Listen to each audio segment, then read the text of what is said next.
অবসর ভাতার ব্যবস্থা করেছে। এখন এই মুহূর্তে একজন শিক্ষক যখন রিটায়ারমেন্টে যায় 25, 30, 35, 40 লক্ষ টাকা তার রিটায়ারমেন্টে পায়। তবে 2022 থেকে এ যাবত কাউকে দেওয়া যেতে পারেনি, কারণ 7,000 কোটি টাকা সেক্ষেত্রে লোপাট হয়েছে।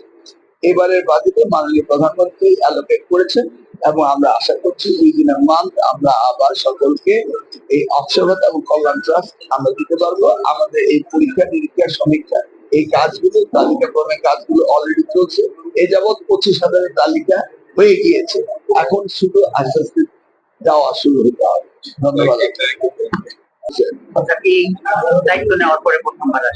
এই জন্য আপনি জানেন এই কোন বিশ্ববিদ্যালয়ে আমি এর আগে এসেছি, এমপি থাকতে এসেছি, স্টেট মিনিস্টার থাকতে আসছি, এদের কার্যকলাপ সম্পর্কে আমাদের জানার ইচ্ছে ছিল, আমরা জেনেছি, আমরা আগে এসেছি, কিন্তু বর্তমানে কি এটা আমি জানি না, সেটা দেখার পরে আমরা বুঝতে পারবো। ও সেটা তো এজেন্ডার বিষয়, সেটা এখানে বলার দরকার নেই, এটা আপনারা দেখতেছেন। আমরা এইখানে আসছি এটা দেখি এটা নিয়ে কথা বলবো। হ্যাঁ, শিক্ষার মান উন্নয়নের প্রতিদিন আমরা কথা বলতে আমরা আগে এটা দেখে বুঝতে পারছেন, দেখে আমরা এটা নিয়ে কথা বলবো। আমাদের তো এজেন্ডা অনেক কিছু হয়ে গেছে, এই যে দেখলেন না, ঢুকেই আমরা এজেন্ডা বহির্ভূত কাজ করতে যাচ্ছি না। আমরা আসছি এই বিশ্ববিদ্যালয়টা কিরকম চলছে, এখানে শিক্ষার মান কেমন, এটা আমরা দেখছি।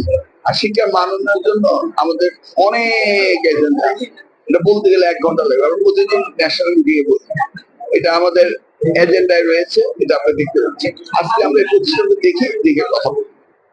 পলিটিক্যাল প্রশ্ন করা যাবে? পলিটিক্যাল উত্তর তো আমার না, একটু বলি আর কি। না, আমাদেরকে যারা সুন্দর প্রশ্ন করে ওদের শুধু শিক্ষার পরিকল্পনা নিয়ে শিক্ষার পরিকল্পনা নিয়ে আমাদের আপনার মন্ত্রণালয়ে নতুন কিছু থাকলে আমাদের তো এভরিডে নতুন কিছু হচ্ছে, এভরিডে। আর কোনটা বলবো বলেন, আপনি স্পেসিফিক জানতে চান বলেন, এই ইস্যুটা সত্যি জানতে চাই, আমরা বলি একটা ইস্যু নিয়ে কথা বলেন, কোনটা বলেন।